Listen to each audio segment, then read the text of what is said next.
کوا حرام ہے یا حلال؟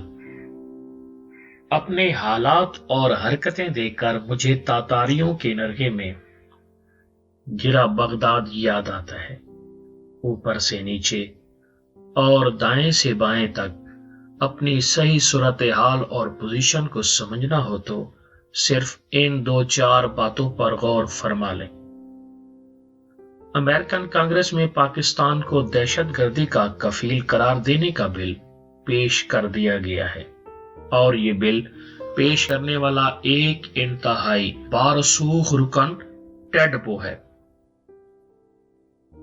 بل کی آؤٹ لائن کچھ یوں ہے کہ پاکستان دہشت گردی کا سہولت کار ہے جس کا اعتبار نہیں کیا جا سکتا۔ اسلام آباد نے امریکہ کے دشمنوں کی مدد کی، ہمیں دھوکہ دیا گیا۔ ریپبلکن رکن کانگریس نے پاکستان کو انعام دینے پر پابندی اور پاکستان کو دہشت گردوں کا کفیل قرار دینے کا مطالبہ بھی کیا۔ اس سلسلہ میں انگریزی اخبار کی سرخی ہے، اینٹی پاکستان بل پریزنٹڈ ان یو ایس کانگریس۔ یہ تو ہو گئی گلوبل لیول پر ایک دوست ملک کے حوالہ سے قابل غور پیش رفت۔ اب چلتے ہیں ایک بظاہر معمولی، حقیر اور گھٹیا قسم کی خبر کی جانب، جو مجھ جیسے شخص کے لیے ہمارے اجتماعی کردار کا خلاصہ اور پہلی خبر سے بھی زیادہ خطرناک ہے، اور وہ یہ کہ اسلامی جمہوریہ پاکستان میں سب سے بڑے صوبے پنجاب میں، جس پر گڈ گورننس کی تہمت بھی ہے، 24 عدد منرل واٹر کمپنیوں کا پانی غیر معیاری پایا گیا ہے۔ یہاں ایک بار ضمناً عرض کرتا چلوں کہ رپورٹر نے معصومیت کے باعث منرل واٹر لکھا ہے، ورنہ یہ صرف نام نہاد پریمیم ڈرنکنگ واٹر ہوتا ہے۔ منرل واٹر یکسر مختلف شے اور اس طرح ٹکے ٹوکری نہیں ہوتا۔ اصل بات یہ ہے کہ جہاں حکومتیں اور کمپنیاں مل کر بھی عوام کو صاف ستھرا معیاری پانی بھی مہیا نہ کر سکیں، وہاں کے موضوعات اور ایشوز کیا ایسے ہی ہونے چاہیے جیسے ہم نے بنا رکھے ہیں؟ ایک طرف ہندوستان کے مجنونانہ مکروہ ترین عزائم، جنہیں یہ ہمسایہ ملک چھپانے کا تکلف بھی نہیں کرتا، دوسری طرف برادر اسلامی ملک افغانستان جیسی کٹ پتلی جس کا ریموٹ ہندوستان کے پنجے میں ہے، فوجی عدالتوں میں توسیع کا بل سیسا یا آنکھ مچولی کھیل رہا ہے۔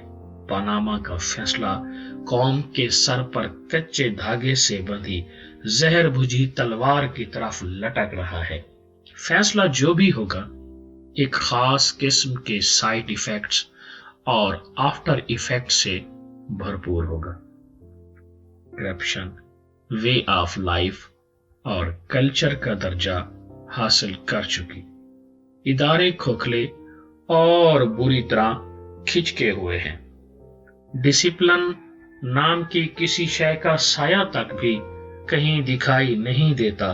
بے شرمی، بے حیائی اور ڈھٹائی کا یہ عالم ہے کہ حکومت ناجائز قابضین سے اپنی جگہ خالی کرانا چاہے تو وہ نہ صرف جنگ و جدل پر اتر آتے ہیں بلکہ مظلوم بننے کی کوشش بھی کرتے ہیں۔ ملک کا سب سے بڑا شہر عملاً میگا کچرا ڈھیر بن چکا ہے۔ ارکان اسمبلی کی پرفارمنس نے فخر سے ہمارے سر بلند کر دیے کہ مقدس ایوانوں میں ماؤں بہنوں کے نام سے بھی پنگ پانگ متعارف ہو چکی۔ قتل کے 4 ملزمان 16 سال بعد بے گناہ قرار دے کر رہا کر دیے جاتے ہیں، اور سپریم کورٹ کو کہنا پڑتا ہے کہ ہائی کورٹ نے کمال کر دیا، گواہی بھی نہ مانی، عمر قید بھی سنا دی۔ چیئرمین سینٹ اس بات پر بجا برہم ہیں کہ میجر جنرلز اور اوپر کے افسران کی مراد طلب کرنے پر بھی پیش نہیں کی گئی۔ محکمہ ڈاک دہشت گردی کے ختم نہ ہوتے ہوئے طویل موسم میں بھی ہزاروں جعلی اسلحہ لائسنسوں کی تجدید کر دیتا ہے۔ سانحہ ماڈل ٹاؤن کے 14 مقتولین اور 100 کے قریب زخمی قصہ پارینہ بن چکے۔ وزیر داخلہ کا یہ اعتراف ریکارڈ پر آ چکا کہ اسلام آباد میں خواتین کی عزت بھی محفوظ نہیں رہی۔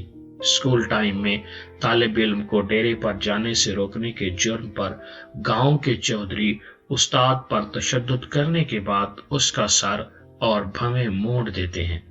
دودھ میں کیمیکلز، جیلی دوائیں اور ڈگریاں، 5 اسٹار ہوٹلوں اور ریستورانوں پر بھی چھاپا مارو تو غلاظت کے ڈھیر ملتے ہیں۔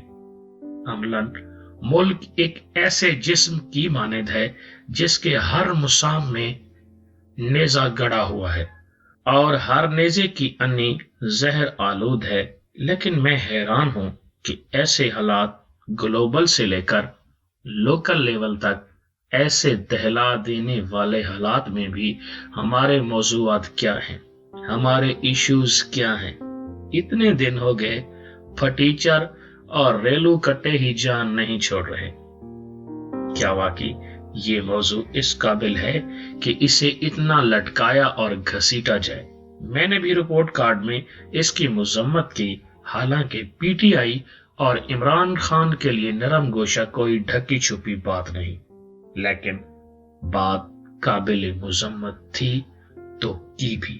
لیکن اب تو کان پکنے اور آنکھیں دکھنے لگی ہیں، اور اسی لیے کالم کا آغاز اس بات سے کیا تھا کہ اپنے حالات اور حرکتیں دیکھ کر مجھے وحشی تاتاریوں کی یلغار کا شکار بغداد یاد آ رہا ہے، جب ہلاکو اس عروس البلاد کو بیوہ اور بے حرمت کرنے پر تلا ہوا تھا، اور اس شہر کے سیانے اس موضوع پر بحث میں مگن اور مصروف تھے کہ کوا حلال ہے یا حرام، اور سوئی کے سوراخ میں سے کتنے فرشتے گزر سکتے ہیں۔